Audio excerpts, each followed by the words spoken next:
eye contact. These cameras aren't even here, right? Okay, yep. And we're just going to start off with your name and how you first heard of Stevens Center or even interacted with Stevens Center. Okay.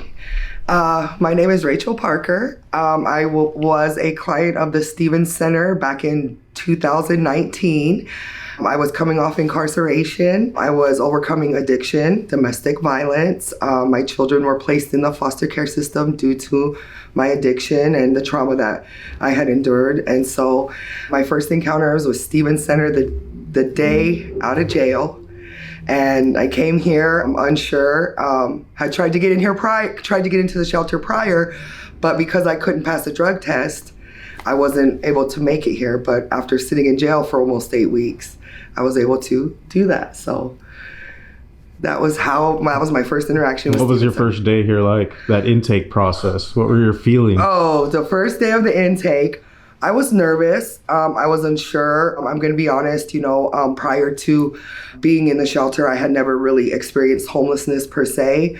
So I did come into it with an expectation of it was going to be a little rough. But I will tell you this from my heart, Stevens Center saved my life. The intake process was very minimal in terms of how,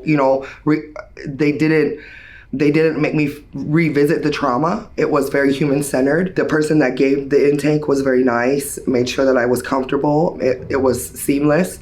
I do want to talk about my first encounter with one of the clients here. Stevens Center's housing in the shelters is like a group setting. So there's 30 beds in there. One night, one of the girls that was laying next to me unplugged my charger, and it became something bigger. It wasn't. Words were exchanged. Beth found me outside, upset, angry, just really still going through the emotions of everything that had occurred. And she had a very human-centered, straightforward, honest talk with me. I was then passed on to Maggie. Maggie then passed me on to Chef Robert, and Chef Robert was able to de-escalate the whole situation. So that, looking back on that now, it's really funny. But at the time, it was very serious, but I'm glad that I have the humor to come back to on it. Why do you think those three, especially Chef Robert, were able to de-escalate? I think because I had a connection with them. They were very approachable. For me, it was easy for me to identify and relate to Robert as him being Indigenous as well. So a familiar face. He had familiar experiences also being in recovery. And he's an overall badass. So I don't know if I can say that, but he's an overall badass, and so I'm kind of that too. So it just connection right there. So you get to the shelter, and then what? So I get to the shelter, and part of my release requirements were for me to to do drug and alcohol testings twice a day. So my day looked like I would get up at 5 a.m. while everyone else was still sleeping. My bus pass was my gold card. So I would conveniently walk across the street to the transit center, catch the bus downtown, make my testing dates, and come back. So really my day, it really depended on my testing schedule. But that was motivated for me because as soon as I was out the door all day. So I was looking for jobs. I was doing, whatever was required for probation. I was just really moving. I walked all over the city. I probably lost 20 pounds. But then once I moved back here in transitional housing, I gained them back because of Chef's food. So, so that's the one thing I will say. Stevens Center's food is, no one can beat it. No one can beat it. So while you're here, did you were a part of the HERO program, or I was, outpatient? Yes. Inpatient? So yep. Once I got into shelter, I did an eval, and I was actually eligible for intensive outpatient services. So I completed that successfully. I was here for a month in the shelter, and then was accepted into Oxford Sober Living. So then from Oxford Sober Living, I was actually on the waiting list for PSH here, the Transitional Housing Program. Got an apartment within the first 6 months of me being homeless. Also, my active DHHS case was also closed. My girls were home within 6 months. So, I went from Oxford Sober to transitional housing. I stayed here for almost about 2 years. And then I went and got myself a 2-bedroom apartment.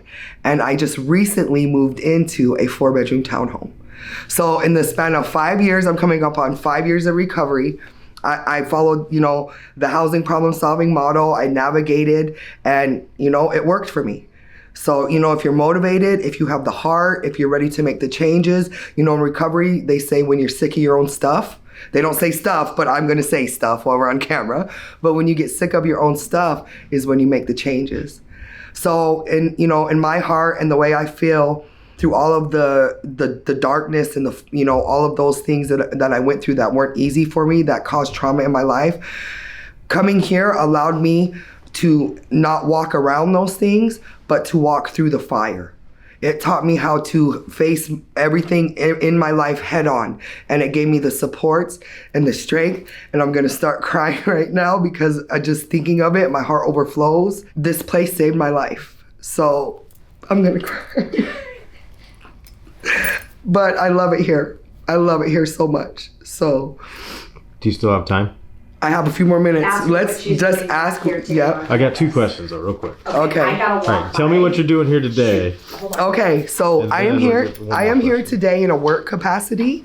I recently took a position within a nonprofit organization called Reimagine Omaha. Some of our mission and our goals are to uplift and elevate frontline worker voice and lived experience voice in the homeless response system. I am here as a trainer facilitating housing problem solving training to frontline workers within the continuum of care here in Omaha. Some of the other things that we have accomplished is we will be heading up a pilot program to provide housing stability services to those that are going through the homeless response system. And we are also crossing into the medical sectors and the public school sectors to provide housing problem solving, human-centered training to all those people, to anybody that interacts with clients that have, that are navigating through the homeless response system or are in imminent risk of being homeless. That's incredible. Mm-hmm. Congrats on that. Thank you. Thank you. If you could take me back to that day where you got your kids back. Okay, so the day as detailed as possible. Okay, so the day I got my kids back, I remember it was right before Christmas. The girls, my daughters, were placed in foster care in Blair, Nebraska. Because the foster care could no longer care for them, they were then placed with a placement here in Omaha. One of my daughters is special needs, and this foster care placement actually had adopted 4 Down syndrome children.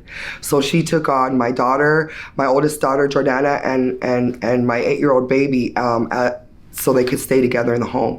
And I remember right before that occurred, I had gotten my apartment here. So I had been here 2 weeks.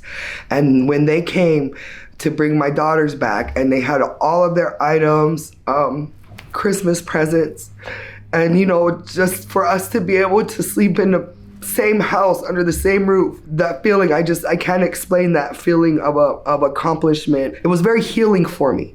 It was a healing. It was a very pivotal moment in the process, and I'm glad that it was here. And even when the girls came back, Stevens Center continued to offer up supports, continued to allow me to practice my own autonomy and how I move, what I did from work to visitor, anything that was specific to Stevens Center. They encouraged me and they supported me. I will say that even though I'm living on my own now, this is still home. I will always consider this, this is where it began, and the sense of community is what always brings me back. And I'm always welcome. I'm always welcome here. My girls are here. Right now I have my niece with me who actually stayed with me during COVID up in transitional housing. So I can't say enough good things about Stevens Center. All right, we're in our 40th year. Okay. That took a lot of donors, the volunteers, employees, people in recovery over those amount of years. Yeah. What would you like to say to everybody over the last 40 years? Started from the bottom, now we're here. Look at how far we've come, look at what we're doing, and look at how we still continue to be a part of the community and still continue to support one another through all of this.